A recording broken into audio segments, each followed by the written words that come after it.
Hey guys, tonight we step into a place most history books tend to politely sidestep. The kitchen of a Victorian factory. It's not exactly Downton Abbey. The air is thick with the smell of old grease, wet wool, and something faintly metallic. Maybe blood, maybe rust, maybe just despair. You hear the clang of tin plates, the low groan of hungry workers, and the occasional bark of a cook who seems to think volume equals flavor.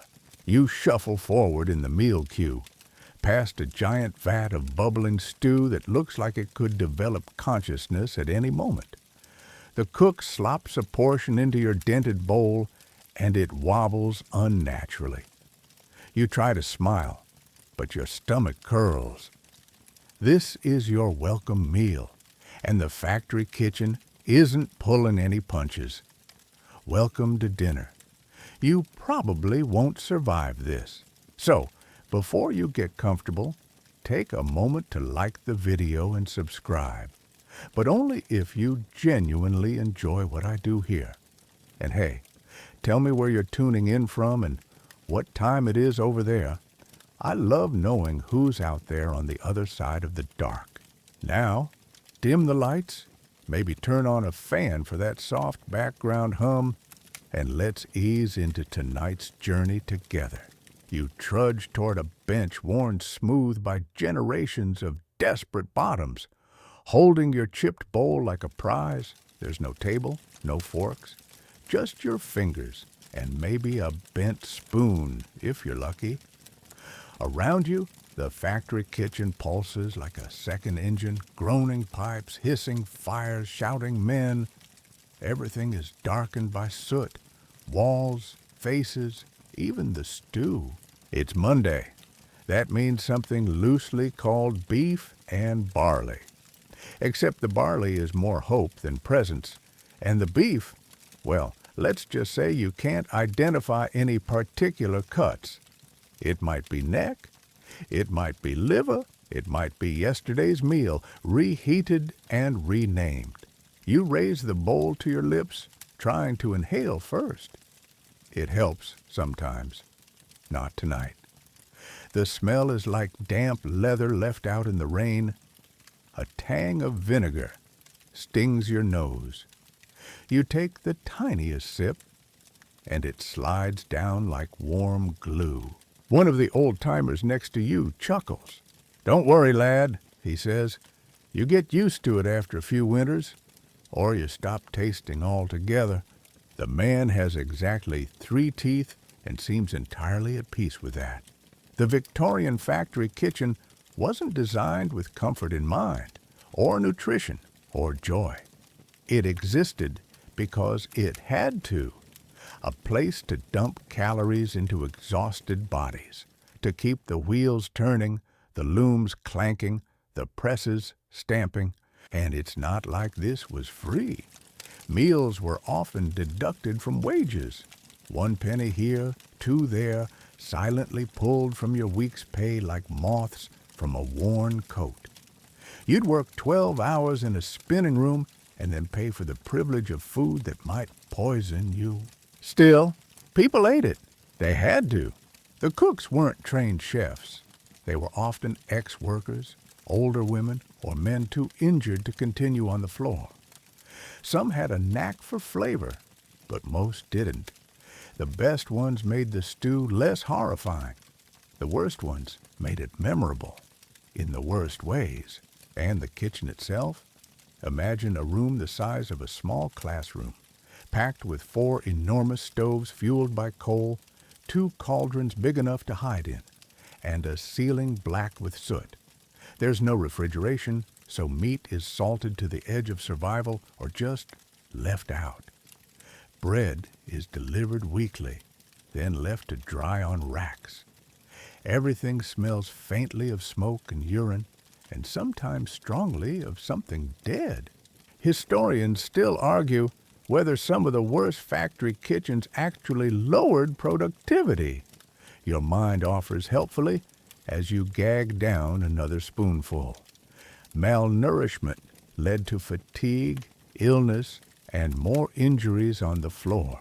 The stew thickens as it cools. A skin forms, rubbery and pale. You stir it back in, trying not to think about it. What's in it? That depends. On good days, there's a bit of meat. On bad days, it's mostly root vegetables and fat, floating in broth as gray as the Manchester sky. Sometimes, if you're lucky, there's sweet dumplings, dense, doughy little gut bombs meant to fill you up even if they never digest. One fringe story insists that a factory near Leeds once used horse meat from a collapsed coal cart. The workers reportedly never knew. Another version claims they did know and preferred it to the regular stew. You set your bowl down only half finished. Appetite, it seems, has limits. But then again, there are no vending machines, no corner shops, no Tupperware from home. If you don't eat now, you don't eat at all. Hunger gnaws at you like a persistent rat. You force another bite. There's a story passed down from worker to worker, a boy who found a rat tail in his soup. Didn't say a word, just kept eating. Why? Because there was meat on the tail, and that was more than most got. Joke one of the night. You know it's a good stew when it fights back. You glance around. Some workers eat mechanically, eyes empty. Others talk about sports, the foreman, that girl from the weaving shed. The kitchen, for all its horrors, is a strange oasis, a pause in the endless motion of factory life. People laugh here, even if it's bitter laughter. They sit, they breathe, and then it's back to the floor. But you linger.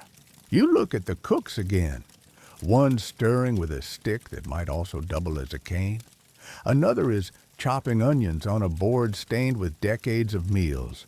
There's no hygiene inspection, no gloves. A fingerless hand moves deftly among the carrots. You try not to watch too closely. A whistle blows. Time's up. You dump your bowl in a slop bin that smells like low tide. The leftovers will be used tomorrow, or maybe given to pigs, or maybe not. As you step back into the factory proper, the roar of machines returns like a wave. Your stomach sloshes. You're not sure if you're full or just dizzy. Joke 2 of the night. Victorian stew. Come for the calories. Stay for the regret. And yet, you kind of want more. Not of the stew, but of the moment. The camaraderie. The knowledge that everyone here shares your struggle. That somehow, despite the misery, there's still warmth. Not from the food, but from the people around it. One final historical tidbit before the section winds down.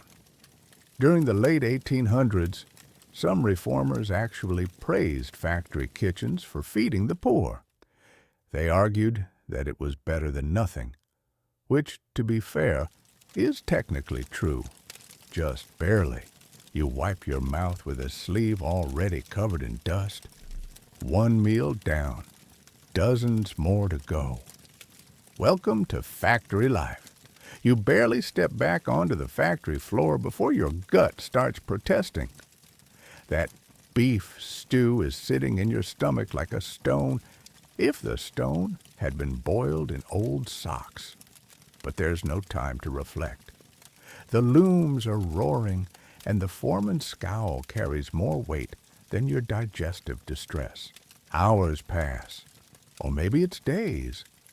The ticking of the giant clock at the far end of the weaving shed seems to slow the more you stare at it. Finally, another whistle, and like a school of sleep-deprived fish, you and the others shuffle back toward the kitchen. This time, it's meat and bread, sort of. Your jaw tightens the moment you spot the platter. Chunks of beef, boiled until they look like collapsed mushrooms, float in a shallow puddle of grayish liquid. Alongside them, loaves of bread, the size of bricks, and roughly the same density. You grab your portion. The meat collapses when prodded, and the bread, you could break a window with it. The crust is a defensive measure. One worker once joked that he chipped a tooth biting through it, and he wasn't joking. Still, boiled beef is a step up. Technically, you chew slowly, feeling your molars push back in protest. The meat, once you get past the texture, tastes mostly of salt. That's the preservation talking. Salt was the Victorian kitchen's best friend, worst enemy, and only tool against spoilage. You glance to your side. A man with no teeth is soaking his bread in the meat juice, turning it into a sad sponge. He catches your eye and grins, gums and all. "Lost 'em to a bakery loaf, I did," he says. 13 years ago. Bread fought back. You laugh politely, trying not to choke. Bread was central to the Victorian diet, especially for factory workers. It was cheap, bulky, and could theoretically soak up enough stew or meat drippings to become vaguely edible. Some families even dried stale loaves and ground them into porridge or stuffing. Waste not, want not, but the quality varied wildly. Some bakers stretched flour with chalk or alum to cut costs. Illegal, but hard to prove. You remember reading somewhere that the government finally started testing flour samples in the late 19th century. Before that, if your bread glowed in the dark or scratched your throat on the way down, well, you either developed an iron stomach or died trying. Historians still argue whether adulterated bread caused long-term health issues or was just another drop in a sea of working-class misery. One quirky practice. In some mills, workers were allowed to toast their bread on the massive boilers. You'd press the crust to the hot metal and wait until it sizzled, hoping the heat would both soften and sanitize it. Probably did neither. You try it now. You sneak your bread over to a nearby heat pipe and rest it there while pretending to tie your shoe. 30 seconds later, you retrieve it. The crust is blackened, the inner crumb warm and slightly rubbery. Honestly, it's not the worst thing you've eaten today. The meat, meanwhile, is vanishing down hungry gullets. Every bite is a gamble. Will this be tender or sinewy? Will it taste like beef or like whatever was cooked in the pot last week? You find a strip that resists your teeth like rope. You pull, it stretches, snaps, you chew. It's, well, let's call it textural. Joke one of the night. If you can still feel your jaw after lunch, you weren't trying hard enough. A younger worker across from you asks what cut of beef this is. The answer is laughter. "Cut?" one woman says. "That's knuckle joint, love, or maybe hoof." They boil the bones, scrape off the jelly, call it protein, and hope you can't tell. But she's still eating. So are you. You watch a boy dip his bread in the beef water, nodding like it's gourmet. Hunger does strange things. Taste buds recalibrate. Standards shift. That same stew would earn 1 star in a modern pub and a trip to A&E. But here, it's fuel, and you need it. Some factories tried to add vegetables. Boiled carrots and onion mash appear on the chalkboard menu now and then. Today, nothing. Just meat and bread. Protein and starch.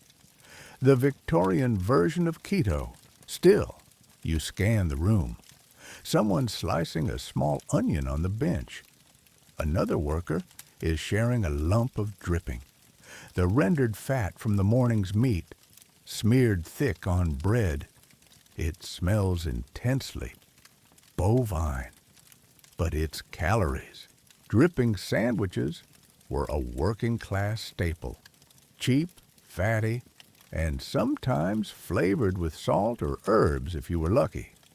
In Sheffield, they called it bread and scrape. In Yorkshire, mucky fat. You try a bite from a neighbor's offering. It's warm, greasy, oddly comforting, like being hugged by a cow. The cooks, meanwhile, are scrubbing down the cauldrons, not with soap, but with hot water and brushes made from old wire. One pours boiling liquid onto the stone floor, and steam hisses up like the breath of some ancient kitchen god. You catch a whiff of burnt something, maybe meat, maybe shoe leather. Joke 2. Is it beef or boot? Doesn't matter, it's boiled. Still, you find yourself chewing the last bits of your bread. There's something meditative about it. Slow, rhythmic, your jaw moving like the piston of a press. You think of how many meals have been like this. Tens of thousands, across hundreds of factories. Boiled meat, dry bread, no forks, no forks. By now your hands are slick. The meat juice has soaked into your cuffs. Your fingers smell like broth. You make a mental note not to touch your face. You glance up at the wall. There's a blackboard with this week's meals written in chalk. Monday, stew Tuesday, boiled beef. Wednesday, soup. Thursday, fish, maybe. Friday, pudding. Friday is circled. Someone's drawn a smiley face next to it. You don't know whether that's hope or sarcasm. One fact to chew on while you chew: some reformers pushed for model kitchens in factories.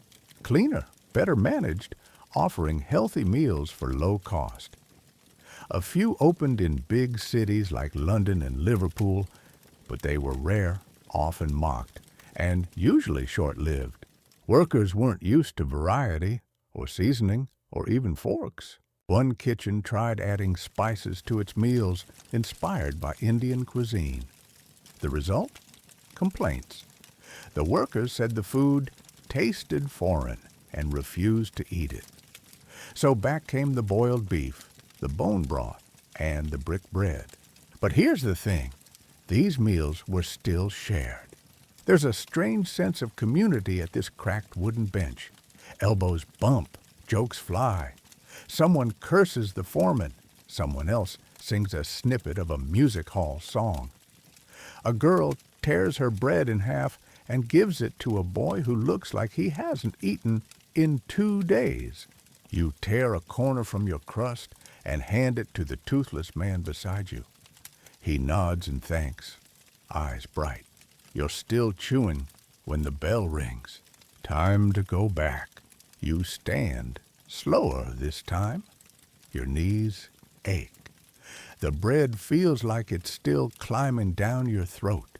Behind you, the cooks are already dumping beef bones into the pot for tomorrow's stew. The cycle begins again. One final thought lingers. Not all food fills. Some just holds you together until the next shift. You shuffle back from the deafening clamor of the loom room with a new resolve. This break has to be better. Maybe it's the promise of tea.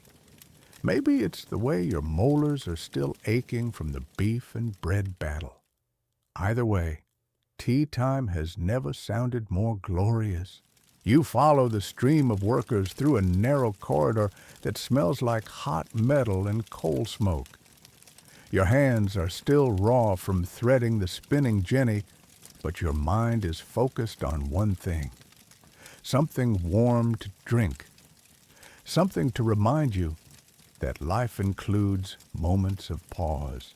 Inside the kitchen, it's quieter. Well, relatively. There's a low roar from the fires and the cooks are barking instructions, but compared to the floor, it feels almost meditative. You cue again, joining the familiar conga line of hunched shoulders and soot-smeared faces. This time, instead of cauldrons of stew, there are chipped enamel pitchers and wide basins of brownish liquid steaming gently. This is tea, sort of. You get your ladle full in a metal mug. It's hot.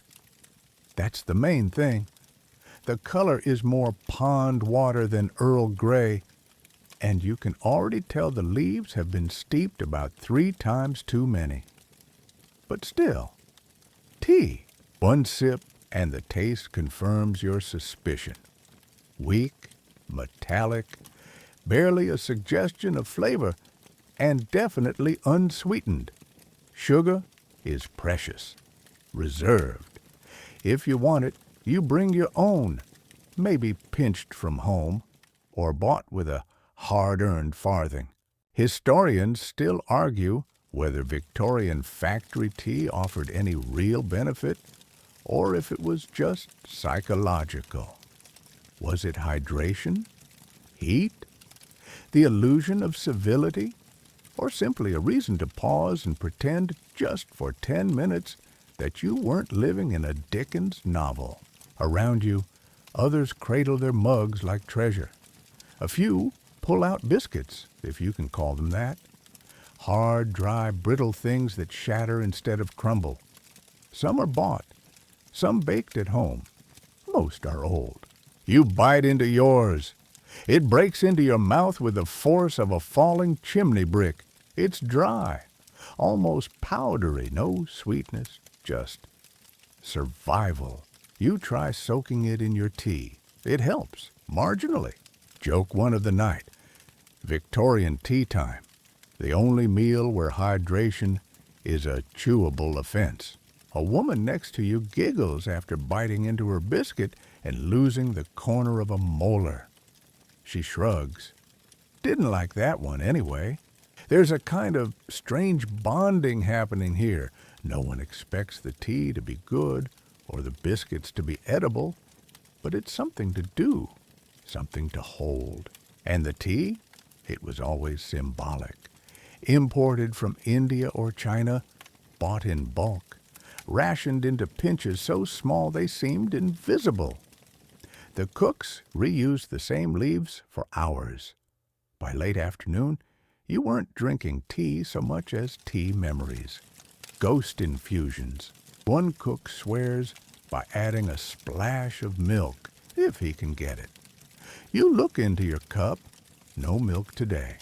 Not even pretend milk. Just steam and the faint bitterness of something that might once have been tea adjacent. Still, you sip. And now comes the biscuit game. One worker pulls a bent tin from his coat, opens it, and reveals what looks like a collection of archaeological specimens. Oval, square, some with seeds, all hard. One has mold. He tosses it away with a smirk. Biscuits were often made at home, with whatever was left in the pantry. Flour, water, salt.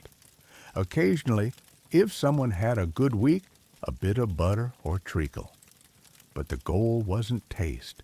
It was endurance. These were made to last. Weeks, if not longer. Break teeth, some called them, or dog crackers. You try another. This one's softer, barely. You recognize a flavor, caraway seed. Maybe, possibly. You cling to it. This faint suggestion of actual taste. One man boasts of having real digestives from a cousin who works in a merchant house. He unwraps one and offers a piece around like it's gold leaf. You nibble a corner, it crumbles, you nearly cry. Joke two. If your biscuit doesn't double as a construction material, is it even Victorian? Despite the dryness, despite the blandness, tea time is strangely peaceful. No one's rushing, no one's yelling. The machines are silent. You sit on the stone step and listen to the soft murmur of mugs clinking, the occasional laughter, a faint bird song from outside the soot-smeared window. One quirky habit you notice. Some workers carry a pouch of mint leaves or dried herbs to drop into their tea. It doesn't improve the flavor much, but it masks the smell. Peppermint tea before peppermint was cool. One girl adds dried rose petals. The effect is minimal, but she swears it keeps her calm. A small debate erupts nearby. Someone insists tea should be boiled in milk, not with water. Another argues that sugar ruins the taste entirely. A third says they once had tea with actual lemon in it. Though no one believes him. You sip again, now more grateful for the warmth than the flavor. Your fingers have thawed. The tension in your jaw has lessened. You even dunk the last of your biscuit into the dregs. It dissolves instantly into mush. You spoon it into your mouth like gruel, and you smile. Here's your fact for the hour. Some factories in the late 1800s experimented with full tea rooms, inspired by the growing temperance movement. These were meant to keep workers from heading to the pub during breaks.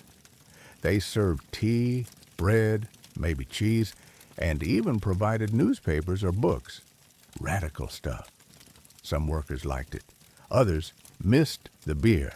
But in most places, like the one you're sitting in now, tea time is simple. Boil water, add old leaves, hand it out. No chairs, no tables, no extras. Just warmth. The bell rings again. Break's over. You pour out the last dregs of your tea into a floor drain and stand. Your legs protest. Your throat is dry again already. You pocket a biscuit shard for later, even if it tastes like plaster. And as you walk back, you realize something. That was the most pleasant 10 minutes of your day. No machines, no yelling, just tea, sort of. Back to the grind, back to the scream of gears and the pounding of presses. But your mind drifts back to that basin of watery tea.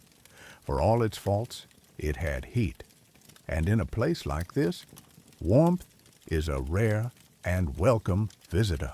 Hours pass, the sun shifts in the soot-smeared sky, barely cutting through the smog that settles over the city like a filthy curtain.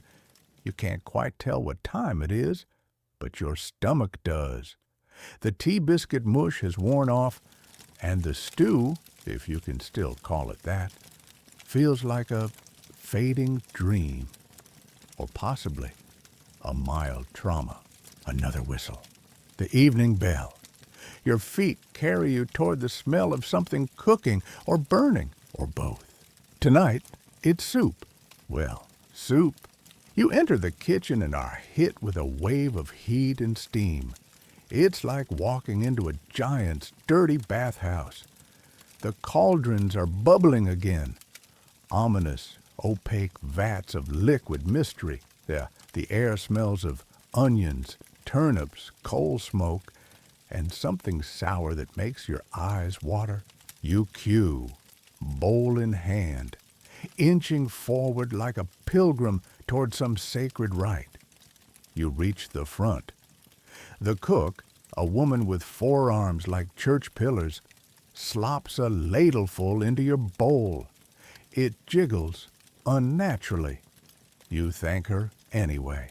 This is the coal-fired cauldron of soup, served almost nightly, always in volume, rarely in flavor.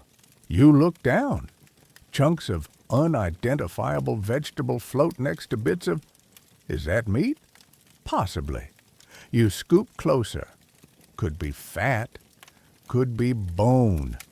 Could be gristle. Could be hope. It's scalding.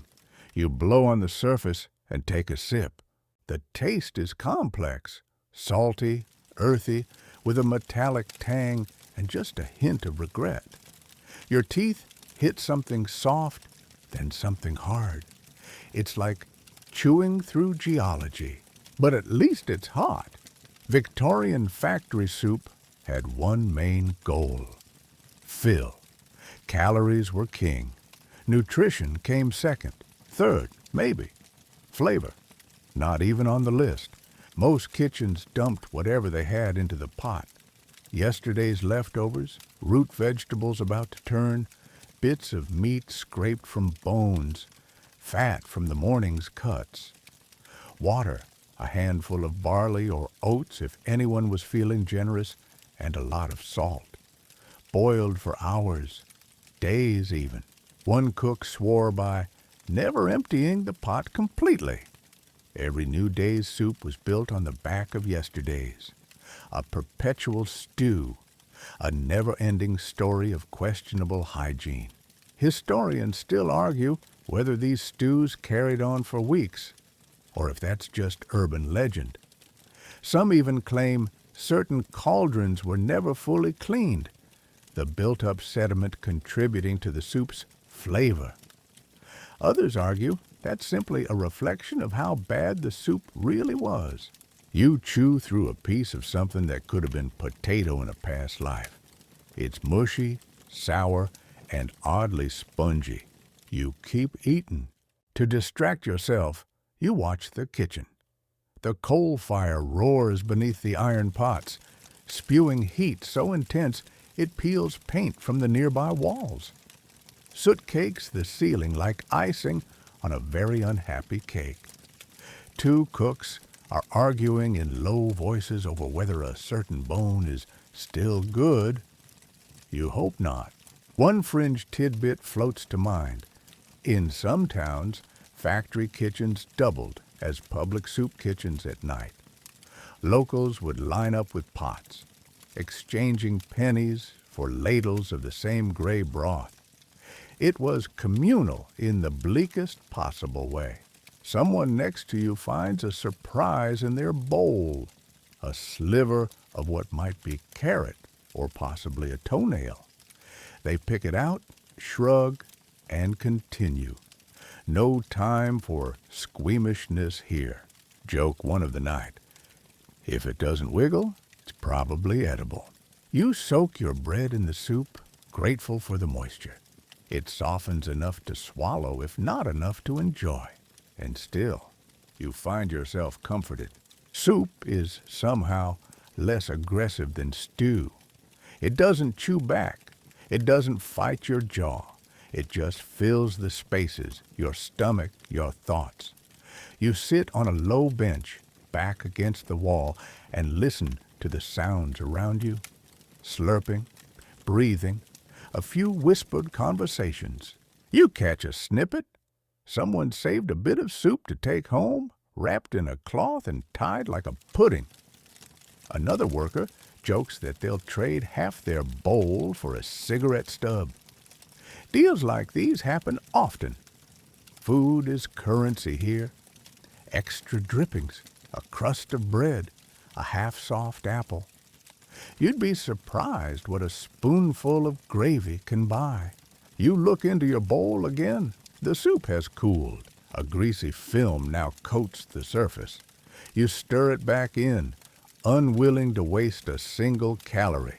And that brings us to a truth. Factory soup wasn't just sustenance. It was survival math. A way to delay hunger just enough to make it through the night shift. Another fact, some cookbooks from the era actually recommended factory-style soups. Recipes were published for economical broth and laborer's stew that mimicked the same quantities. 3 onions, 2 bones, 1 turnip, and water to the brim. Spices optional. Taste not guaranteed. You're halfway through when something odd happens. You find yourself liking it. Not the flavor exactly, but the warmth, the consistency, the fact that it feels like a meal. It holds together. It doesn't demand much from you other than tolerance. You spoon the last of it from the bottom of the bowl, chasing stray oats and blobs of mystery meat. One of them resists. You give up. Joke 2. Victorian soup, now with 20% more chew. Around you, workers finish and rise.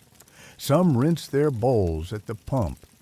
Others tuck them into bags, sloshing, dregs and all, to avoid losing their place in line next time. The cooks have already started on the next batch. Someone brings in a sack of onions. Another hauls in a crate of bones. You swear you see a fish head bobbing in one of the cauldrons already. It never ends. One worker claps you on the shoulder and says, "Bet you a halfpenny it's the same soup tomorrow." You nod. Probably the same bowl, too. As you walk away, full in that strange, unsettled way that factory food always leaves you, you catch a final glimpse of the fire glowing under the cauldron. The flames flicker, warming the pot, softening bones, blending salt and thyme into something you can almost call dinner. And you realize something. No matter how grim the kitchen, no matter how forgettable the meal, there's something oddly steady about it. A rhythm, a ritual, something to count on.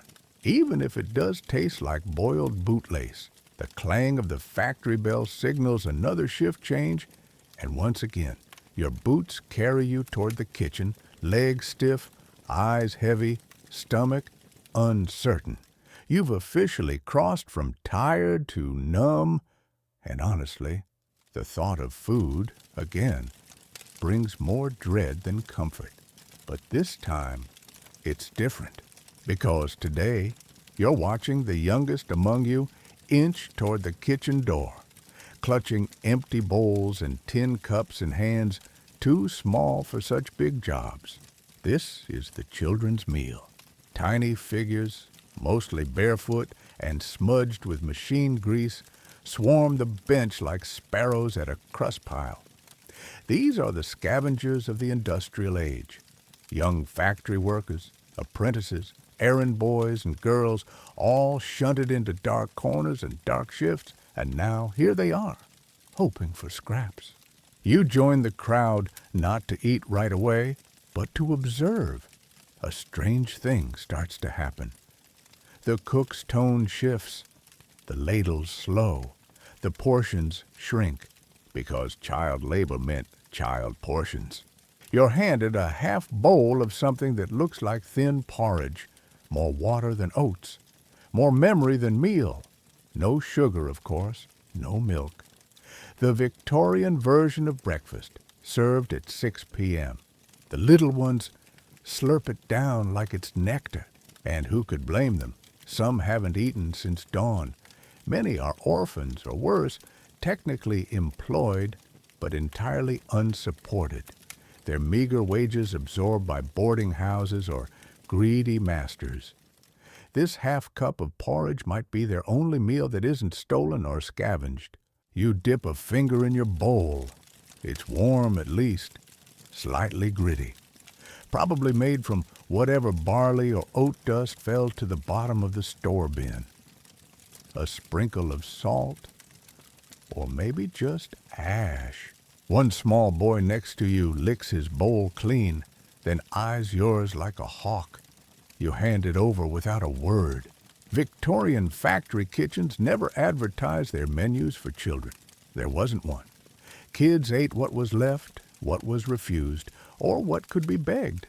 Sometimes that meant bread heels, sometimes broth, sometimes nothing at all. Historians still argue whether employers made any effort to feed child laborers regularly, or whether the kitchen simply tolerated them out of guilt or practicality. Hungry children don't work well, but too much food? That was seen as indulgence. One cook recalls in her memoir that the little ones got what she called bottom pot. Whatever settled into the bottom of the stew, soaked with flavor and fat, but full of bones, gristle, and scraps. She served it with a smile. Children don't notice the taste, she wrote, only the warmth. You watch a girl no older than 8 hunch over her tin, sipping slowly. Her eyes are enormous in her soot-covered face. Her bread is green with mold on one side.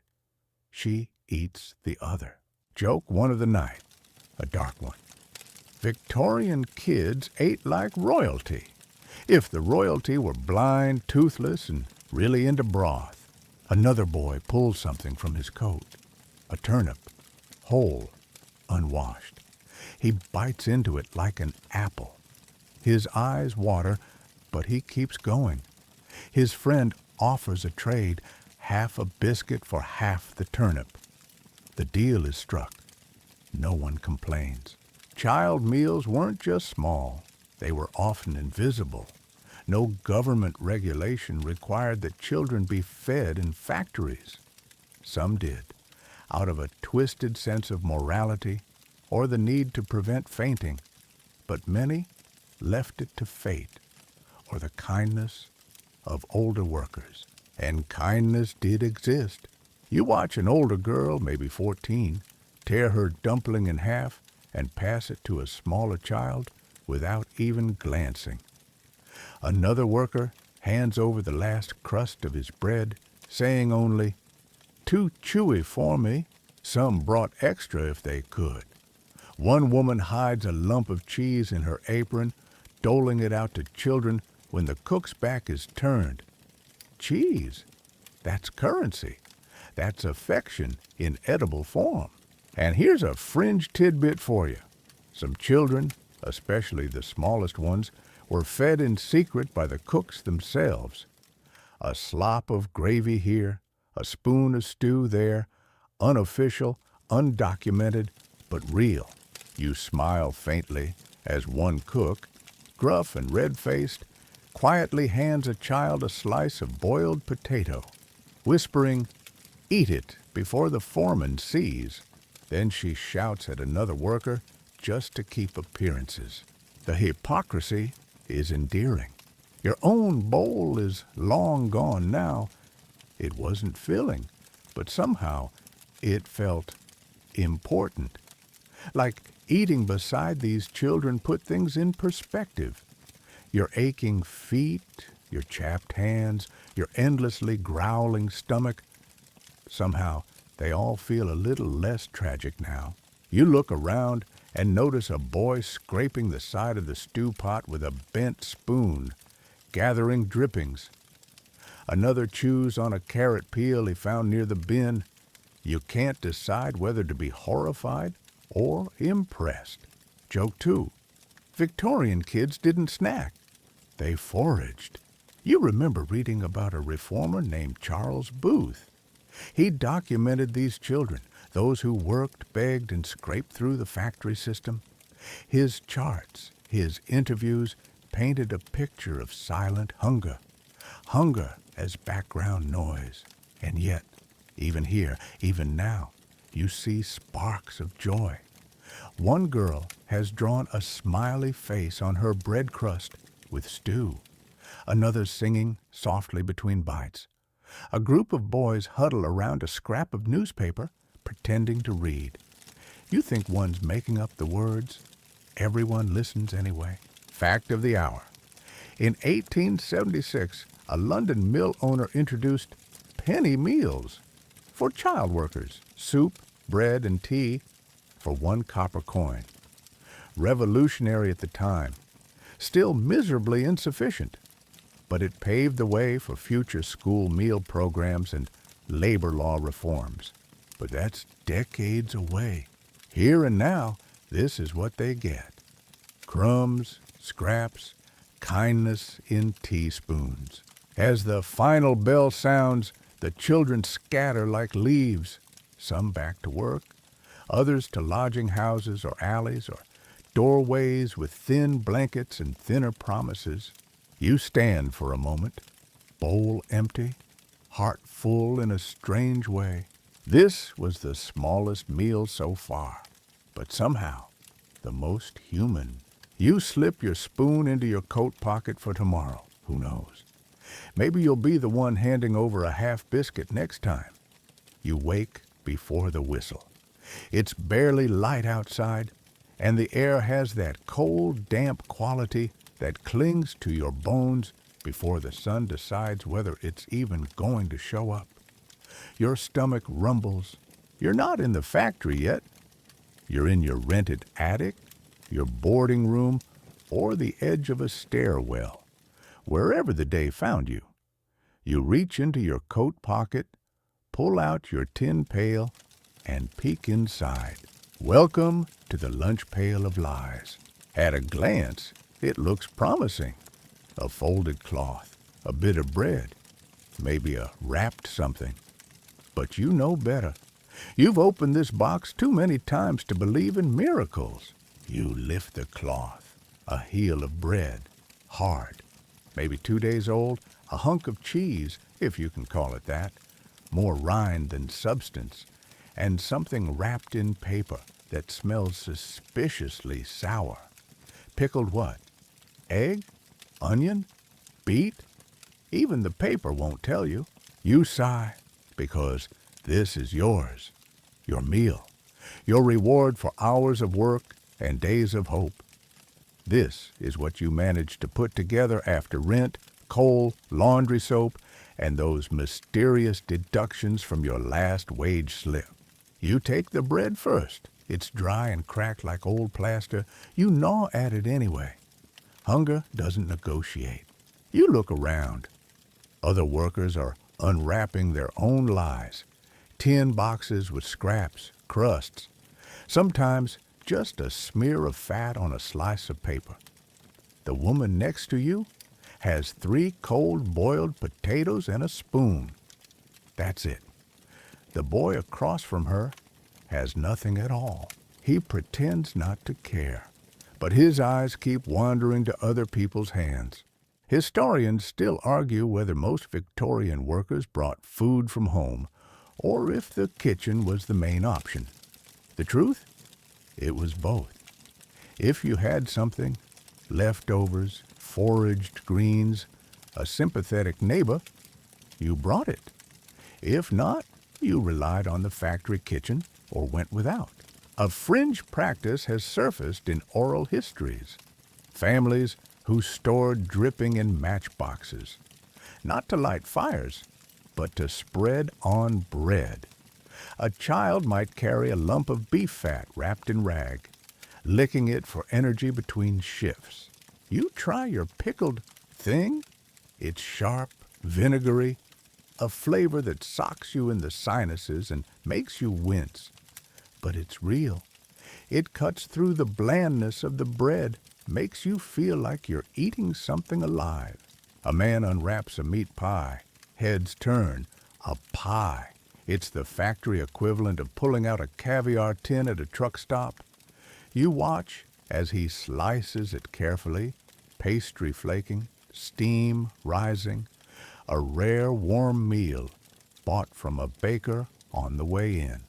Luxury. He shares it. A bite here, a crust there. A ripple of silent gratitude passes between hands. Joke one of the night. In Victorian England, a pie in the hand was worth 5 in the dream. Your own pail is nearly empty now.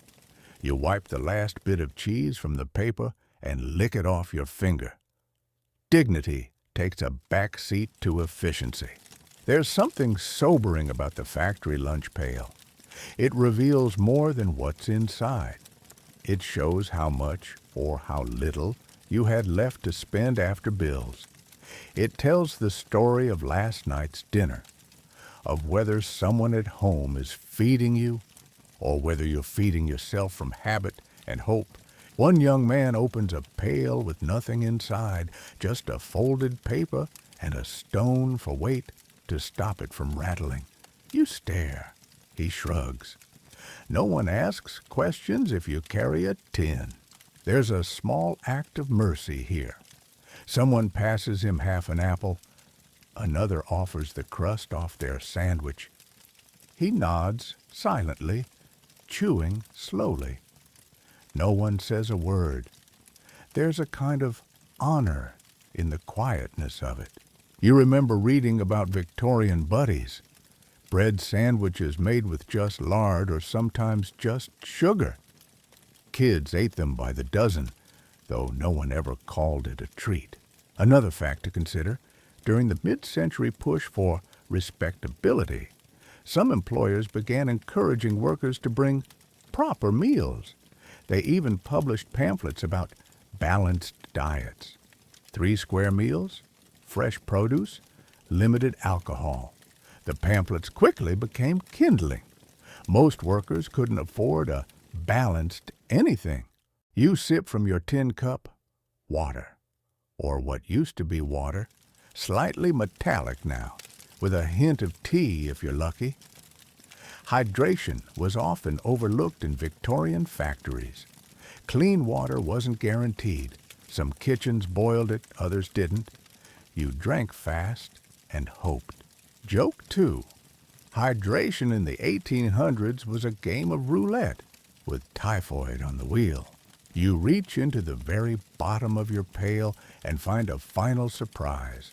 A single boiled sweet, fuzzed over with lint. You smile. It's not much, but it's enough to remind you that food is more than function.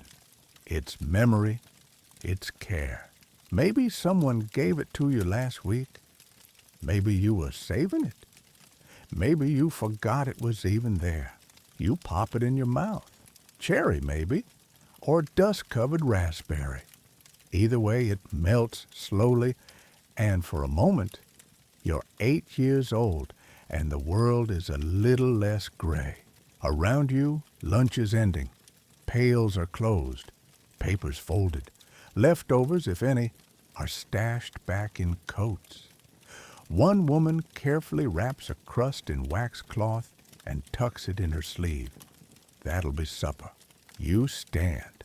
Your stomach's not full, but it's not screaming. That's enough. You glance back at the benches, the smears of pickle, the crumbs, the faint odor of onions and lard. These were people's lunches. These were their best efforts. And tomorrow's pail? Well, that depends on what's left tonight. You return to the kitchen after dark, your back hunched more from the weight of exhaustion than anything you're physically carrying.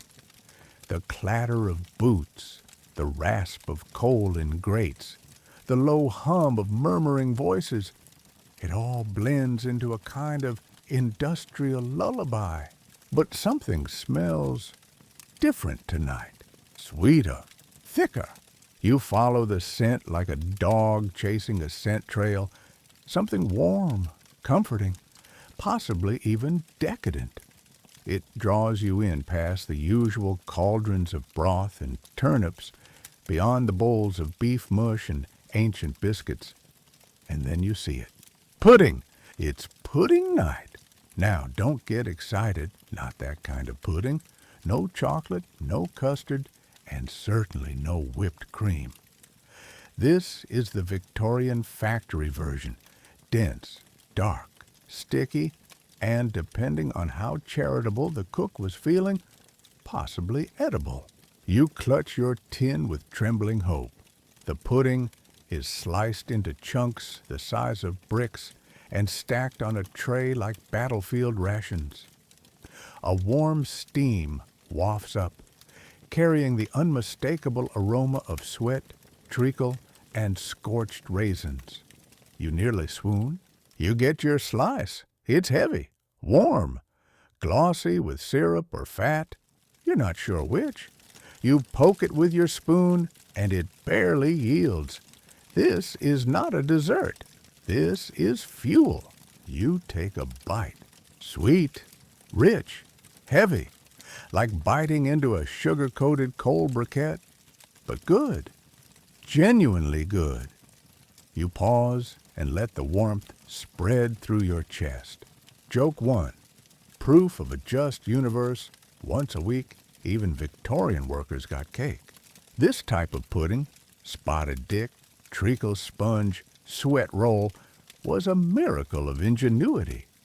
Made from basic ingredients, flour, suet, stale bread, sometimes dried fruit if you were lucky, boiled or steamed for hours until it reached the consistency of optimism, dipped in molasses. In some factories, this was the meal workers looked forward to. It didn't happen often, maybe Fridays, maybe only on payday, but when it did, morale lifted like steam from the stovetop. You glance around. Everyone's eating slower tonight, savoring. No one rushes pudding. One worker carefully peels back the cloth wrapping his serving, revealing a homemade version tied in string. His wife made it, he says. Real currants, too. He holds it out, lets you take a bite. It sings. Fruity, sharp, soft. You close your eyes. Historians still debate whether factory kitchens served pudding out of kindness or strategy. Some argue it was a psychological tool, a weekly treat to keep workers compliant. Others think it was a way to use up excess fat and flour before it spoiled. Either way, the effect is the same: momentary joy. Here's a quirky fact. Some pudding recipes included shredded carrots or turnips to bulk up the batter without anyone noticing. You think you find one now, something fibrous tucked beneath a raisin. You shrug. Still delicious. Nearby, someone adds a splash of milk from a tin. Another pours a few drops of rum. Contraband, obviously. The cooks pretend not to see. You spoon another bite into your mouth. The texture is rough, like velvet made of crumbs. The sweetness clings to your teeth. It's the only thing today that didn't come with a warning label in spirit. And in this moment, it hits you. Pudding isn't about nutrition. It's about pause, about pleasure, about reminding yourself that despite the grind, the soot, the endless soup and knucklebone stew, there is still space for joy. Another joke floats your way. What's the difference between Victorian pudding and coal? Coal doesn't smile back. You laugh. It's true. The pudding feels alive, more alive than anything else you've eaten this week. It has character. It tells you, you made it. You lasted another week. You're still standing. The girl next to you licks her fingers clean. A boy tries to save a corner for later and ends up eating it mid-pocket. A man pulls out a metal fork. A fork. Just to do it justice. You remember reading that in some mill towns, pudding nights were public events. Everyone would chip in. Flour, lard, raisins, even an egg if they had it. And the biggest pan would be shared around. Communal sweetness, a recipe for survival. And sometimes, just sometimes, there were pudding contests. Who could make it softest, spongiest, most laden with bits of forbidden fruit? You imagine a crowd cheering over a pudding triumph. That's probably the closest anyone came to celebration in those soot-choked towns. But tonight is private, quiet. A slow chew in a dim room, a sticky spoon resting on your lap, a moment of stillness. You scrape the last smear from your bowl. You do not leave a crumb. No one does. This isn't the kind of meal you waste. This is sacred sugar. Around you, the cleanup begins. Scrubbers are boiling rags in kettles. One cook is scraping syrup from the pan's edge into a tin for her journey home. You admire her strategy. Every drop counts. As you rise, you feel it. The weight of the day slightly lifted. The ache in your legs still pulses, but your stomach hums contentedly. And your spirit? A little less grim. You walk out into the night air, sticky-fingered, full-hearted. You catch a glimpse of the moon through the factory window. It's dull and gray, but somehow it's enough. Tonight, you got pudding, and somehow that makes all the difference. The next day brings something unusual. You can tell the moment you step into the kitchen. The scent isn't soup. It's not stew. It's not pudding or porridge. It's, hold on, is that smoke? And grease. And is someone frying? Yes, Yes, they are. Welcome to Fry-Up Day, a rare event, a culinary mutation, a meal born from odds and ends, spattered in fat, and cooked until everything resembles either a crisp or a mistake. The kitchen looks different. One of the iron stoves is covered in frying pans, battered, blackened, half melted. In them, strips of mystery meat, slices of potato, and something that might once have been cabbage, now sizzling in lard with the energy of 1,000 heart attacks. You cue with cautious optimism. When your turn comes, the cook squints at you, wipes her hands on a cloth that has definitely seen better centuries, and dumps a hot mess onto your tin plate. It slides into place like a pile of ambition with identity issues. It's brown. That's the dominant note. Brown on brown. Fried meat, maybe. Fried bread, definitely. And what you think is fried oats compressed into a strange patty. Possibly a sausage, possibly a dare. You taste it. It crackles. It crunches. It greases. Is it good? No. But it's exciting. Joke 1. Nothing says nutrition like food that sparkles with lard. These fried meals weren't standard in every factory. They happened when there were leftovers, real scraps of meat, bread gone stale, dripping in surplus. In some kitchens, it was a once-a-month affair, a sort of chaotic celebration of edible entropy. Fried bread was the star of the show, cheap, filling, and borderline indestructible. Sliced thick, soaked in animal fat, then tossed onto an iron pan until the edges curled like old paper. It absorbed grease like a sponge and crunched like a coffin lid. You crunch down on a piece, it hurts your teeth, but you keep going. You can feel the calories hit your bloodstream like a cavalry charge. Historians still argue whether these fry-ups were part of an actual menu rotation or just desperate improvisation. Some think they were a reward. Others think they were a punishment for when the stew spoiled. Your own opinion? Who cares? It's different. Next to you, a man is buttering his fried bread. Butter. It smells real. Possibly goat. Possibly turnip. You ask where he got it. He grins. A friend in dairy. Connections like that are the true currency of factory life. Know someone in a bakery. You're rich. Know someone who works the meat carts. You're royalty.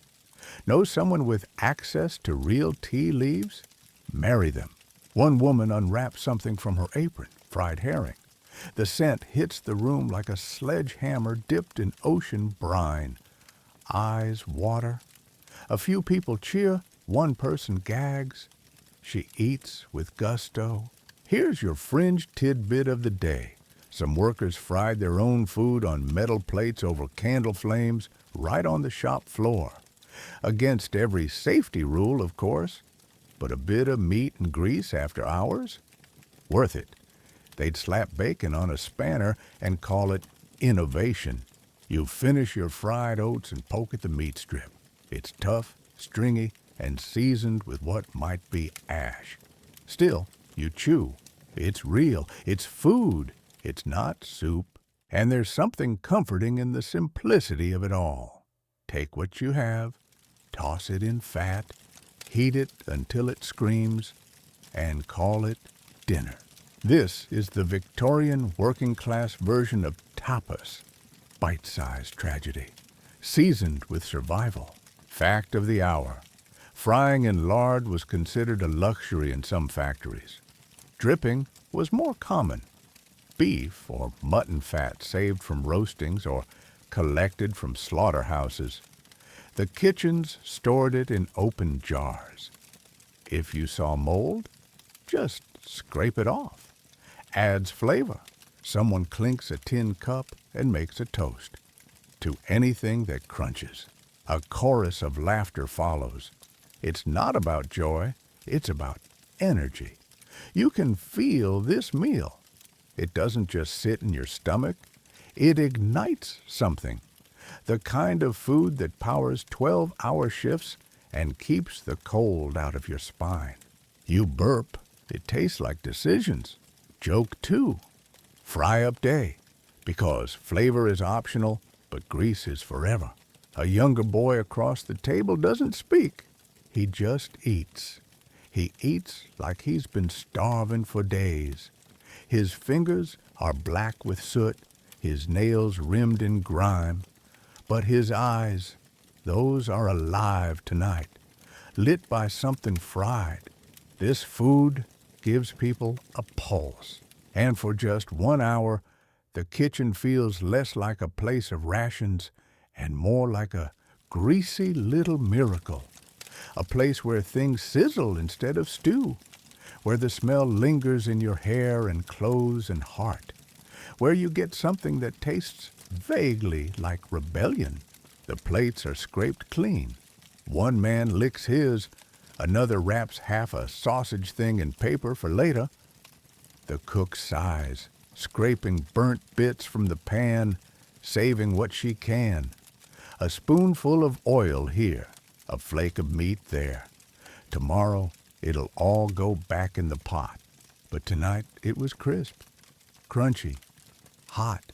As you rise, you feel it sticking to your ribs. Grease clings to your fingertips. You wipe them on your trousers and don't care. You feel warmer than usual, heavier, but satisfied. This was food that fought back, and that's more than most meals here can say. As you walk away, someone shouts, "Same again next month." You nod, knowing they mean it. Because in a world of gray soup and gray skies, one brown, greasy, overcooked fry-up can feel like revolution. Tonight, something feels off. It's not the weather, though it's as damp and grim as usual. It's not the shift, though it dragged like a chain around your neck. It's the kitchen, quiet, still. The usual clatter is gone, the banging of pots, the hiss of steam, even the banter, all replaced by a low murmur of confusion. You step closer and peer around the corner. Then you see it. Bread. Just bread. Rows and rows of loaves, dry, pale, cracked, laid out on cloths and crates like an offering to the gods of carbohydrate austerity. There's no stew bubbling, no soup simmering, no grease in sight. Only these loaves, sliced thick and already stiff at the edges. Welcome to bread night. You stand in line, tin plate in hand, wondering if maybe there's more. A pot of beans? A trickle of broth? A ghost of gravy? Nope, just bread. A cook tears a piece from the loaf and slaps it into your dish. No butter, no jam, no tea. Just bread. And not the bakery kind either. This is factory bread. Cheap, coarse, often baked off-site in bulk, then carted in by the barrel. It's been sitting in a cold room, absorbing the flavors of old cabbage and wet cloth. You chew. It's dense, chewy, slightly sour. It tastes like brick dust and effort. Joke 1. Victorian bread, because teeth are for the weak. Still, you eat, because what else can you do? Bread nights happened when things ran low, when the shipments were delayed, when too many mouths showed up, or when too many meals had already been handed out that week. Sometimes it was planned. Sometimes it was just life. Historians still argue whether bread nights were a last resort or a deliberate cleansing meal between heavier stews and puddings. Some claim factory owners believed bread toughened workers up, made them leaner, meaner, more efficient. Others say it was just cheap, and it was cheap.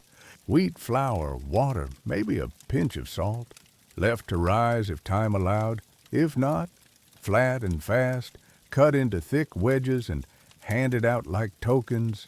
You didn't slice it, you tore it. You watch the others. Some try to get creative, soaking it in water, in tea, in the memory of tea. One man pulls a crust from his coat pocket and dips it in lamp oil. You hope he's kidding. A few lucky ones have extras. One girl opens a parcel and pulls out, dripping, glorious beef fat, congealed on paper like gold. She spreads it thin, reverently, on her bread. Every eye in the room watches her hand move. She offers no one a bite, and who could blame her? A fringed tidbit.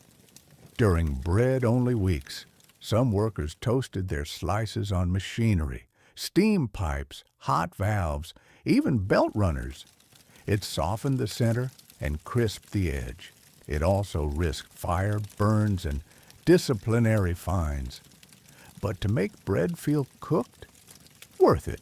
Your own slice is getting drier by the minute. You chew faster, swallowing with effort.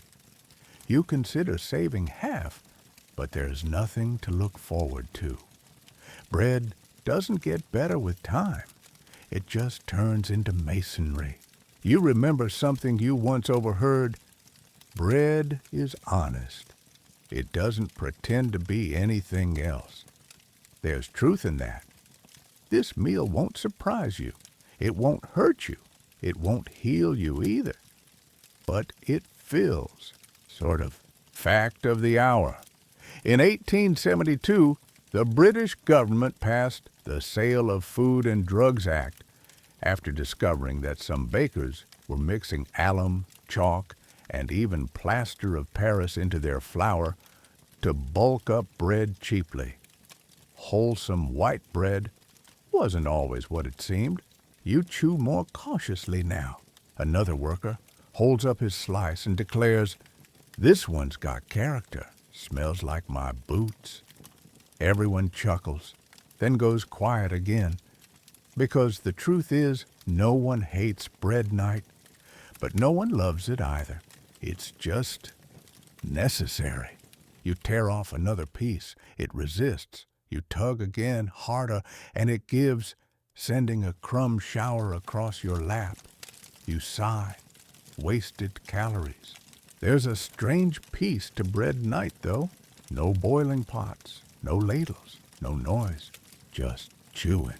Rhythmic, slow, familiar. You watch a woman gently hum as she eats, her eyes closed, the crust cradled in both hands like a relic. Next to her, a child makes a tiny sandwich using 2 crusts and a sliver of onion. He beams as he eats it. It's not about flavor, it's about doing something, making the most of the little you're given. Joke 2, bread night, because sometimes chewing is the entertainment. As the room empties, people fold up their paper wrappings, wrap the remains of their loaves in rags, and tuck them away. One man stashes his inside a boot, another ties his to his belt. You do the same, slipping a half-eaten slice into your coat pocket like a secret. And as you step outside, something strange happens. You feel full, not satisfied exactly, but quiet, settled, like the bread didn't just fill your stomach, it padded your thoughts, slowed everything down, grounded you. Bread, for all its flaws, is a constant. When the soup is gone, when the pudding's a memory, when the fry-ups dry up, there's always bread. It's the placeholder, the buffer, the thing between meals, and in this moment, it's enough. You walk slowly, feet dragging, crumbs on your shirt and grease on your thoughts. The moon peeks out behind a cloud, and you think, briefly, that it looks like a slice of bread, too. Cold, pale, distant, but steady, like you. By the time you step into the kitchen tonight, your hopes are low. You've braved fry-ups, soup slurry, spotted puddings, and bread nights so dry they threatened your dental future.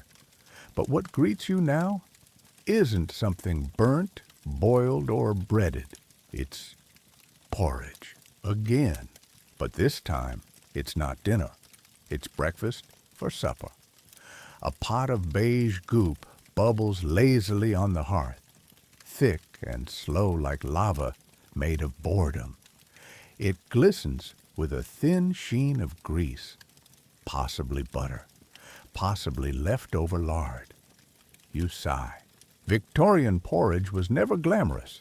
Rolled oats or coarse ground barley, cooked long and hard in water, or milk if someone won the flour sack lottery, and stirred until it could stand up by itself.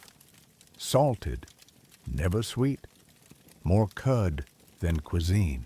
You step forward with your tin. The cook ladles it in. It lands with a wet plop. It doesn't even ripple. That's the consistency we're working with tonight. You poke it, it pokes back. Joke one. It's not porridge until it holds its shape in a fist fight. You sit, spoon in hand, and dig in. It's hot. That's the best part. Not much else to say. It tastes like boiled ambition, like wallpaper paste with aspirations. But it's warm, and it clings to your ribs like a loyal friend. You chew slowly. It doesn't rush you. Porridge in the Victorian factory kitchen wasn't served to please. It was served to last. Cheap, filling, endless. The oats bulked up in your gut, stretching across hours of hunger. And that was the point. Maximum endurance, minimum cost. Historians still argue whether porridge was considered a proper meal or just a placeholder, a stopgap on nights when the butcher didn't deliver or the vegetables turned. But workers learned to live with it, sometimes even for it. A fringe story from one Sheffield mill. Porridge served in old tea tins, one per worker.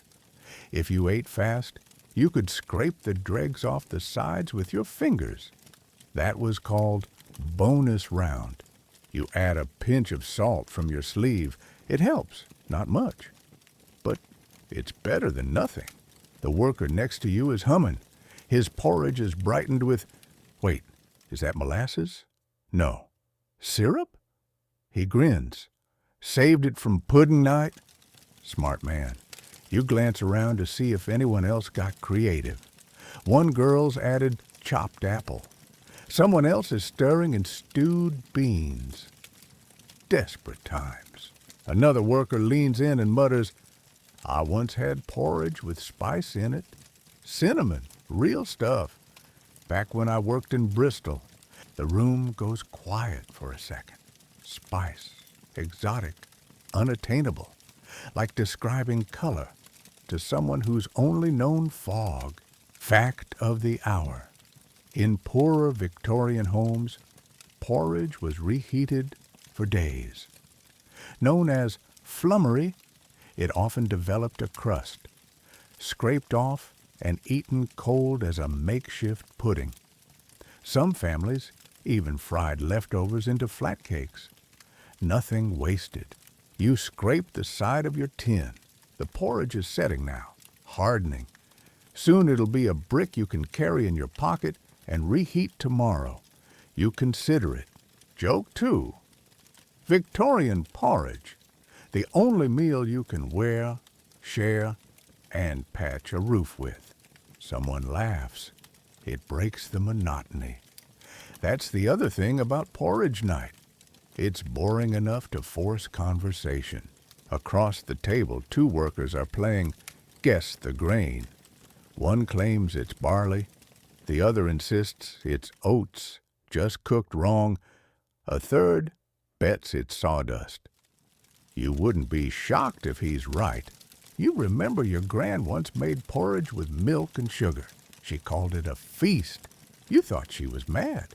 Now you know better. The room grows quiet again as spoons scrape and bowls empty. No one lingers over porridge. You either eat it or stare into it like a swampy crystal ball. A man stands and stretches. "All right," he says, "let's go earn it." That's the thing. This food, this slop, this gluey mass of grain isn't just about hunger. It's about readiness. It's the coal in the furnace, the oil in the gears. It doesn't comfort. It powers. You gulp the last bite. It's gone before you even realized you were close to finishing. A strange emptiness follows, but your body is warm. You can feel it, slow and steady. Your limbs ache less. Your brain is fuzzy, but functional. The porridge is doing its job. Cleanup is fast tonight. Tin bowls stacked, spoons wiped on sleeves, no sauce, no syrup smears, nothing to wash but the pot, which now looks like it's growing its own ecosystem around the edges. One cook mutters, "Same again tomorrow." You hope she's joking. As you step outside, the sky is slate gray. A drizzle starts. Your boots squelch in puddles, but your belly is warm. Your back feels straighter. You're not full exactly, but you're fueled. There's something noble in the ordinariness of it. No fanfare, no spice, just porridge, just enough. And in the distance, the night shift bell tolls. You sigh. You're ready. You knew this day would come. There's a certain stillness in the kitchen as you walk in, like even the walls are holding their breath. No steam, no smell, just a low buzz of worry in the air. You look around. No pots boiling, no trays of bread, just one enormous wooden tub in the center of the room, and beside it, a man with a ladle and a grim expression. It's gruel night. You were warned. Gruel isn't a dish. It's a punishment, a watery whisper of food. It has no texture, no scent, no dignity. It's what you feed people when you want them barely alive. And tonight, it's your turn. You approach the tub. The man ladles your portion into a chipped bowl. It splashes like dishwater. You stare into it, seeing more reflection than substance. You find a bench, you sit, you sip. Oh, it's warm, technically. The texture is like paper paste diluted 100-fold. A hint of barley, oatmeal, or maybe just boiled air.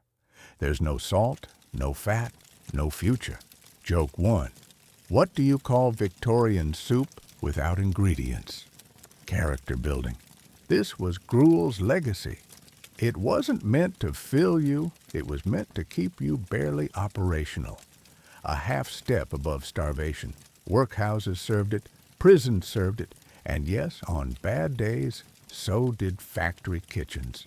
Some historians argue that gruel nights in factories were symbolic, a signal that rations were low, or that workers were being disciplined for something.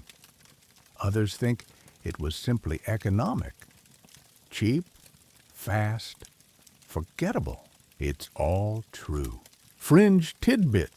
Some kitchens made mock gruel from boiled rice water thickened with flour and ashes. One account even mentioned sawdust mixed with broth to give it mouth feel. You glance around. Others are sipping silently. One man swirls his bowl like wine, smirking. Another dips stale bread in his, trying to add bulk. A few laugh, but it's a dry, brittle kind of laughter.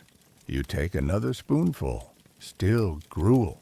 There's a strange sort of beauty in how universally hated it is. No one pretends to like gruel. There are no arguments over the best recipe. It's the meal you eat when you've lost the argument with fate. But here's the odd part. It binds you to history. You're tasting what prisoners ate, what orphans ate, what soldiers ate when the wagons didn't arrive.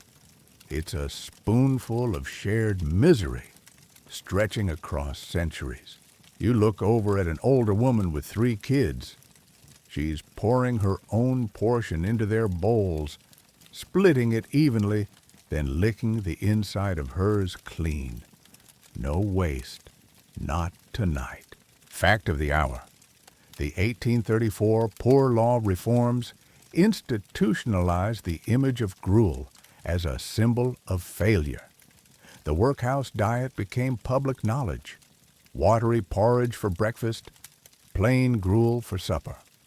It wasn't just food, it was humiliation, served hot. One worker jokes, "At least it's warm." Someone else replies, "So is a fever." No one laughs this time. You sip again. It's somehow less satisfying the longer it sits. Your stomach makes noises, uncertain whether to feel fooled or furious. You're not full, not even close. But you're not technically empty either. It's like eating fog. Joke 2. Victorian gruel. Perfect for when you want your meal to feel like a vague suggestion. Some bring their own flavor, literally. A pinch of tea dust, a smear of old jam, a hunk of salted carrot. One daring soul drops in a slice of boiled beet and calls it soup. It doesn't help, but it's creative. One woman across the bench tears her bread crust into strips and pretends it's noodles. You respect the imagination. Everyone's coping. The cook calls out, "Last ladle," and scrapes the bottom of the tub.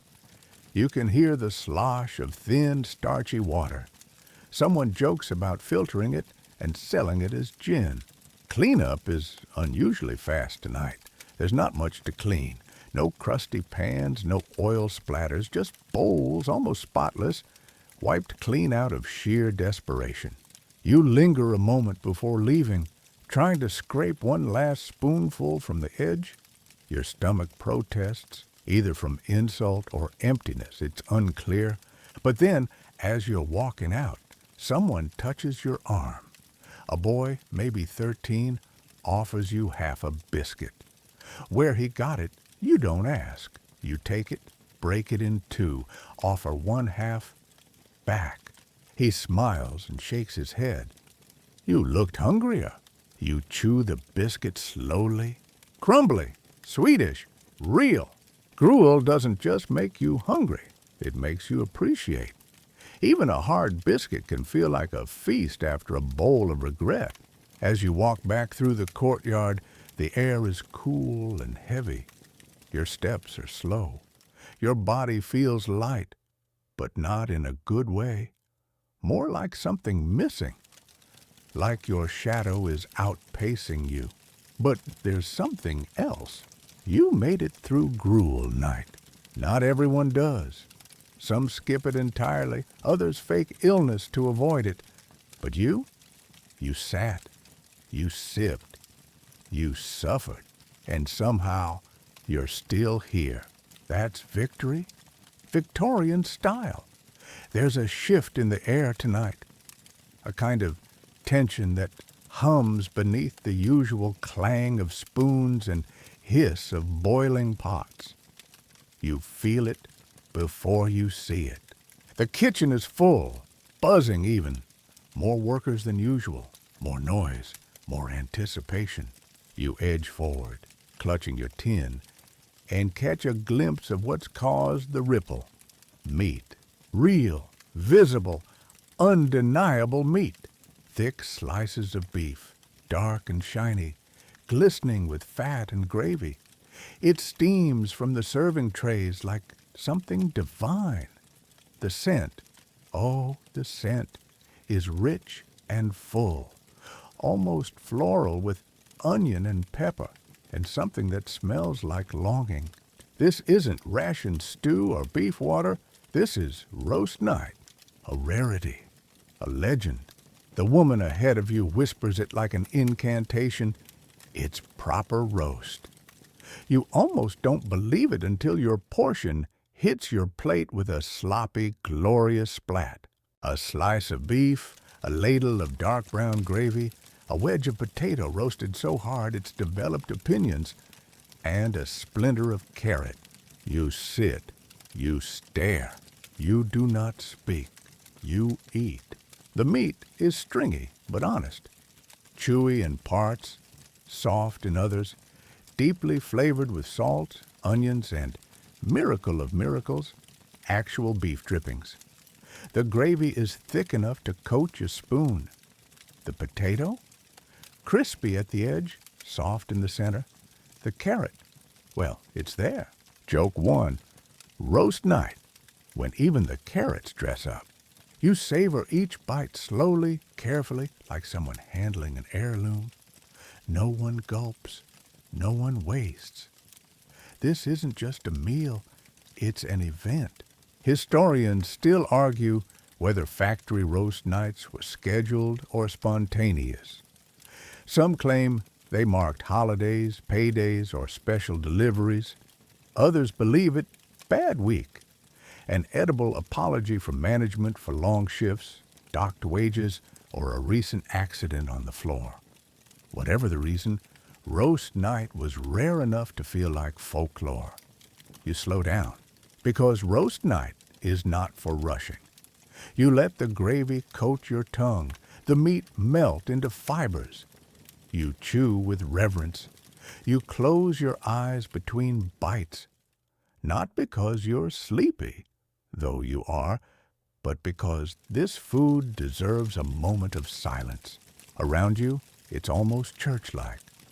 Bowed heads, closed mouths, the occasional quiet or sigh.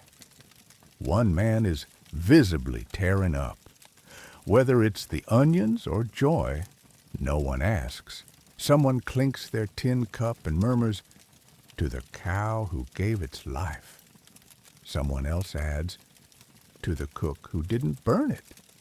And another, "To the lad who didn't steal it first." Laughter bubbles up, low and content.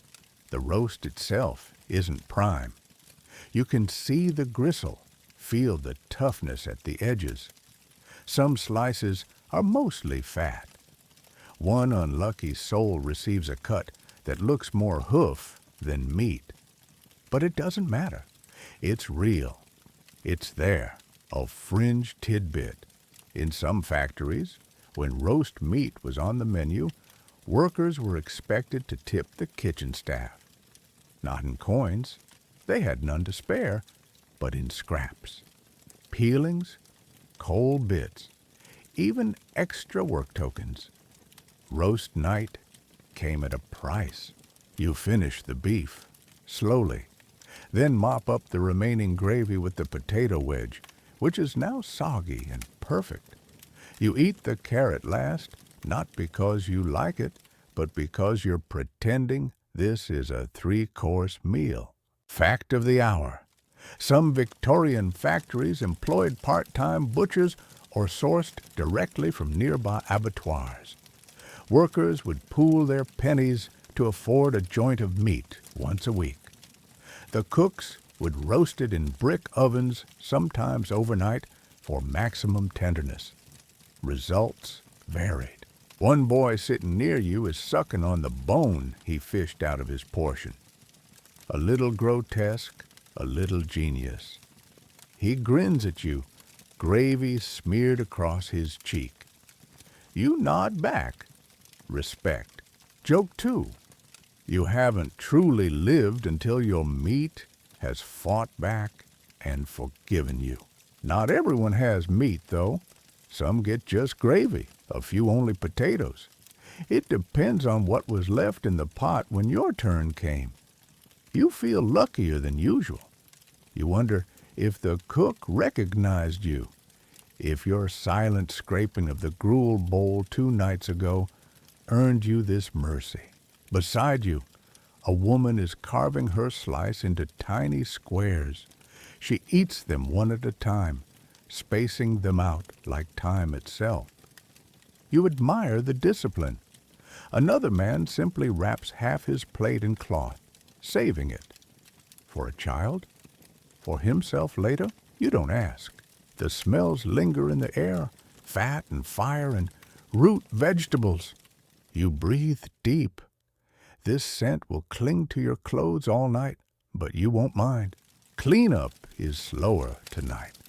No one wants to surrender their plate. They scrape and re-scrape, licking fingers, hoarding scraps. One cook shoos away a worker trying to lick the serving tray. Another smuggles a bone into her apron. You stand at last, not full, but fulfilled. There's a difference. You feel human, like you've had more than fuel. You've had flavor, texture, warmth. It steadied your limbs, softened your scowl, made the ache in your spine just a little more tolerable. As you step outside into the night, a wind catches the edge of your coat. You pull it tight, but you're not shivering. You can still taste the meat, and it tastes like hope. You shuffle into the kitchen tonight expecting the usual: soup, maybe bread, something lukewarm and morally ambiguous. But instead, something is boiling, loudly, and it smells fishy. Not in the suspicious way, but in the very literal way. The air is thick with brine and something sharp, like vinegar mixed with seaweed and regret. You inch forward. Fish stew. It's fish stew night. You glance around. Some workers are leaning in with interest. Others are backing away like the pot's cursed. You steel yourself. This, at least, is new. The stew is served in tin ladles from a deep iron pot. The liquid is murky, gray-brown with slicks of oil. Floating inside are lumps of potato, slivers of onion, and soft, crumbling fish of questionable origin. Some pieces still have skin. One still has an eye. You get your bowl and take a deep breath. It's pungent, not quite rotten, not quite fresh. It smells like the sea had an argument with a compost heap, and the kitchen took both sides. Still, you dig in. The fish is soft, almost too soft, barely resisting your spoon. It flakes apart into the broth, which clings to your mouth with a sour, briny thickness. The potato adds some structure, and the onion, bless it, is at least recognizable. It tastes like survival, like sea and soot. Joke one. This stew's so salty it probably has a grudge. Victorian fish stew was a clever, if cruel, creation.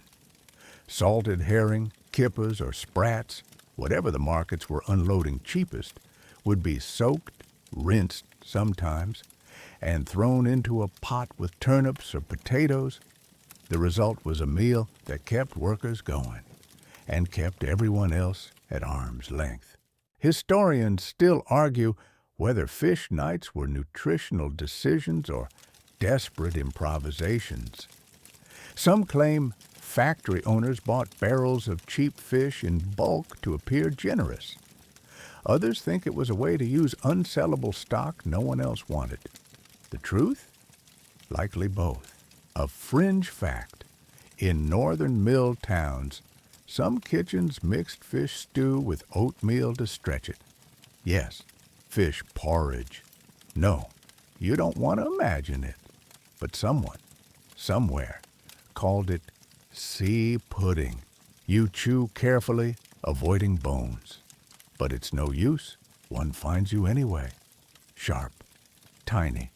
It pokes the inside of your cheek like a warning. You wince, then swallow. The man next to you is smearing mustard on his portion. From where he got mustard, no one knows, but it masks the taste. You envy him. A woman on the other side douses hers in vinegar. The pot now smells like the inside of a boot left too close to the docks. You look closer into your bowl. Something shimmers at the bottom, a fish scale or a flake of tallow. Either way, you don't want to know. You push through it, spoon by spoon. The fish is filling, at least, dense with salt and fat. Your body responds even if your mouth protests.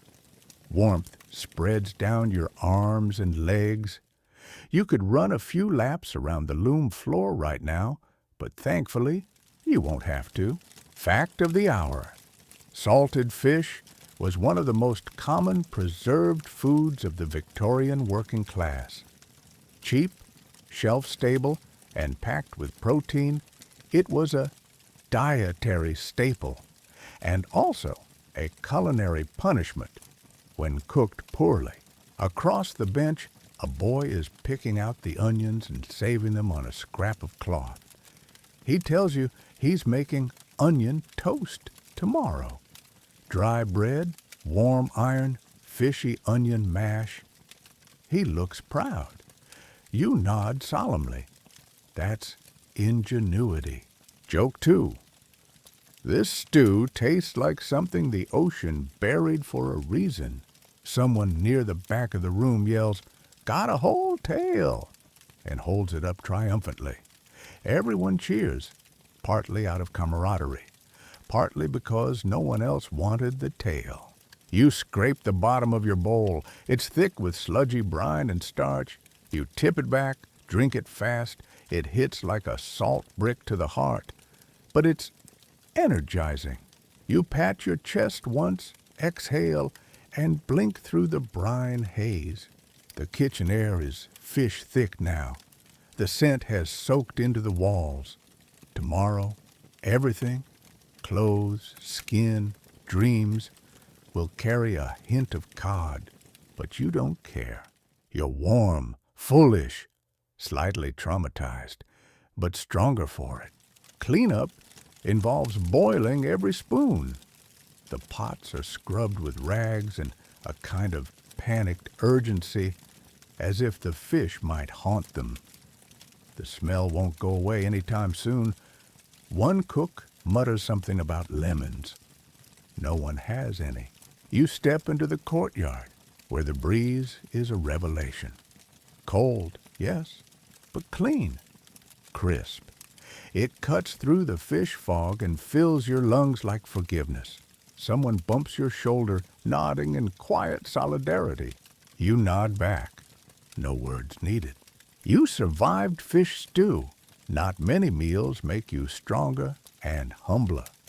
This one did both. It's cold tonight. Not just chilly, but damp, finger-gnawing cold that seeps through your coat and into your bones before you even reach the kitchen. You expect something hot, something thick, something that will hold back the cold like a wall. Instead, you smell something sweet. You blink, step closer. It's true, sweetness. Not stew, not brine, not bread. It smells like molasses or sugar or cinnamon. You hurry inside. The kitchen is unusually quiet. Not hushed exactly, but focused. People are watching, waiting, their bowls held a little tighter. You peer into the pot. It's rice pudding. You pause. Rice, sugar, milk. You stare as a spoon dips in and comes out with a thick scoop of pale, gloppy goodness. It jiggles slightly. Steam rises from it in ribbons. The cook adds a splash of golden syrup,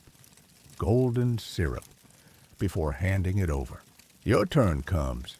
You almost expect to be handed a trick, a fake-out, a bowl of gruel dressed up for the theater. But no, it's the real thing, creamy, dense, comforting. You sit, you taste. It's warm, thick, Slightly grainy in that way only rice pudding can be. Sweet, but not cloying. The milk has baked in just enough to form little chewy edges. It tastes like luxury. Joke 1. Finally, a Victorian meal that doesn't threaten your will to live. Rice pudding in the Victorian factory was rare, a treat, often served only when milk was overstocked or on verge of spoiling, and sugar, sourced from colonial trade, happened to be in surplus. Some kitchens mixed in raisins or apple slices if they were lucky. Yours has neither. You don't care. You eat slowly, savoring. The workers around you are different tonight. A little quieter, softer. Pudding nights do that. For a few minutes, no one's chewing gristle or licking grease off a spoon. They're just eating something that tastes nice. Fact of the hour. Sugar became more accessible to the Victorian working class after mid-century price drops. Still, sweets were rationed and precious, reserved for rare days. A pudding like this? It might only happen 3 or 4 times a year. A woman on your left murmurs, "Had this once when I was 12. She closes her eyes and takes a bite. "My mum made it. We burned the pot. A young boy nearby has never had pudding before. He grins with every spoonful, smacking his lips so loudly the table wobbles with laughter. He doesn't stop, doesn't even pause to breathe. You silently cheer him on. Historians still argue whether pudding nights were intended as morale boosts or just clever ways to use up extra dairy. Some think factory owners like the appearance of kindness. Others believe kitchen staff simply had mercy. A fringe tidbit. One factory kitchen baked puddings in leftover bread tins over coal heat. The crust that formed was called the crown. Workers would bribe the cook for a corner piece, extra chewy, caramelized, golden brown, better than cake. You finish yours and scrape the sides. Nothing left. You wish there were seconds. There won't be. The pot is already empty, and the ladle's resting on its rim like a flag of surrender. You lean back. You feel something you haven't in days. Satisfied. Not just fed, not just warmed, but cared for. As if someone decided just for tonight that you deserved more than function, that you deserved something good. Joke 2. This pudding's so rare, we should frame the bowl afterward. Cleanup is slow. No one rushes to leave. The kitchen holds a soft hush, the kind you only hear in chapels or after lullabies. Even the usual kitchen dogs, those half-wild mutts who linger for scraps, look soothed. You help wipe a bench. Someone passes you a cloth. Another offers the last drip of syrup from a jar. You accept it, dip a finger, and taste. Sticky, warm, sweet. It coats your mouth like comfort. As you walk outside, the cold is still there, biting at your ears and fingertips. But inside you, warmth, not just in your belly, but in your chest, behind your ribs, a pudding kind of warmth. And you realize sometimes all it takes is one bowl of something sweet to make this whole brutal life feel human. You exhale. The breath fogs. The stars are out. You head to bed thinking about rice and sugar and warmth, and for once, you're smiling. You're dragging tonight. Every step echoes down the stone hallway like a groan. Your limbs are heavy. Your back aches from 12 straight hours on the floor. Your fingers still smell faintly of machine oil and stale steam. You're not alone. The faces around you are drawn, pale. Even the usual banter is gone. There's a silence in the line that feels like surrender. You're not expecting much. Maybe dry bread, maybe cold porridge, maybe nothing. But then you smell it. Not meat, not stew, not even pudding. It's tea, real tea. You step into the kitchen and see the massive copper urn set up on a crate, steam spilling out from the spout like breath from a dragon's mouth. Next to it, a table stacked with chipped mugs, mismatched plates, and best of all, buns. Spiced buns. The smell is unmistakable. Nutmeg, cinnamon, maybe a touch of dried fruit. You feel dizzy, a small miracle. Tonight isn't about dinner, it's about evening tea. The final kindness of the factory kitchen, a comfort, a ritual. You take a mug. The tea is dark and bitter, but hot enough to warm your teeth. Someone's added a splash of condensed milk, and you copy them immediately. The taste hits your tongue, and you could cry. Sweet, strong, like the world remembering to be gentle for 5 minutes. The bun is dense, sticky, and slightly burnt on one edge, but it's real, spiced, golden brown, and dotted with currants that might actually be raisins or beetroot, depending on the kitchen's budget. You don't care. You devour it. Joke one, this tea has more emotional range than I do. You take a seat on an upturned crate. Across from you, a girl is cradling her mug with both hands, eyes closed, like she's praying. An old man stirs his tea with the stub of a pencil. A boy picks the raisins out of his bun and saves them for last, whispering, "Best for the end." Historians still argue whether factory kitchens use tea to restore or simply to distract. Was it a treat or a tactic? Something to settle the workers before sleep? Or just a sugar-coated bribe to keep everyone quiet? Whatever the reason, it works. The room is still tired, but softer.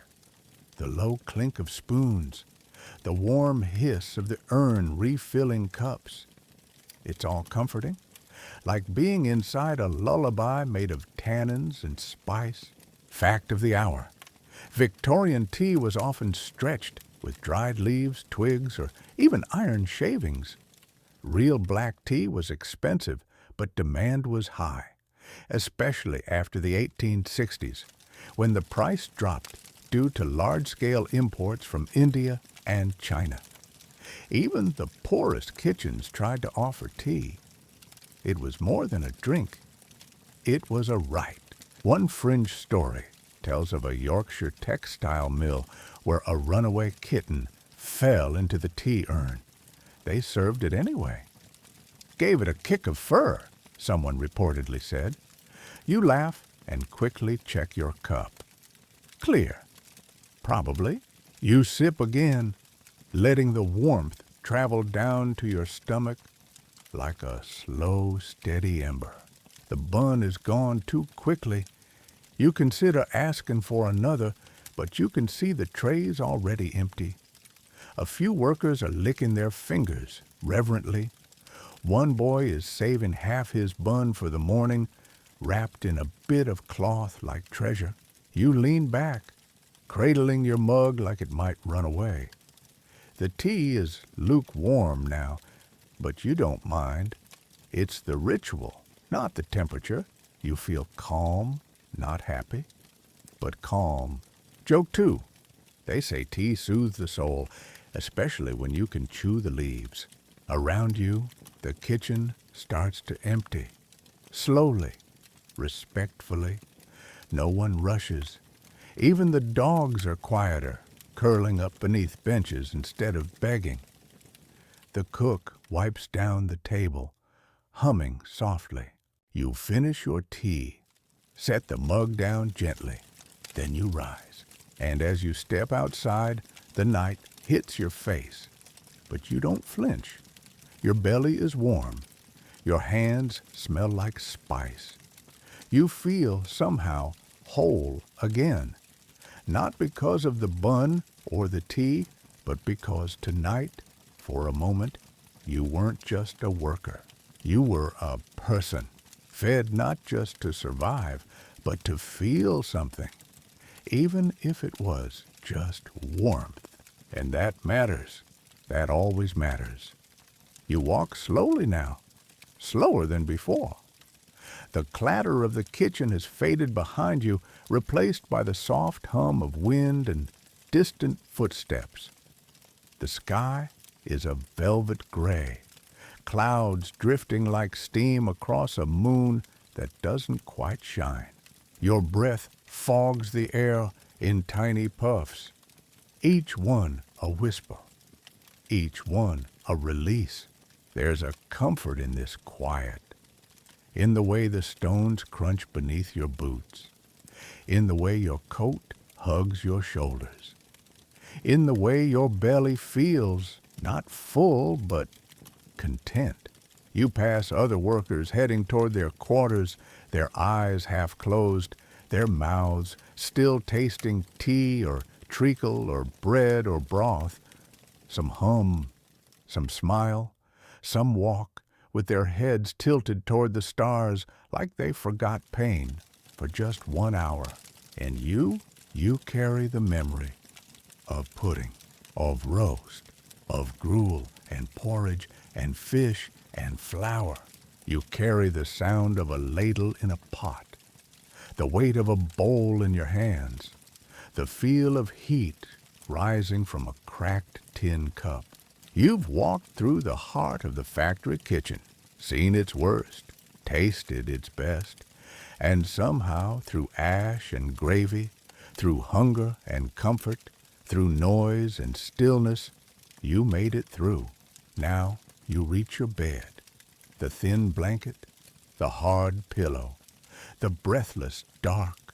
You lie down. Let it all drift.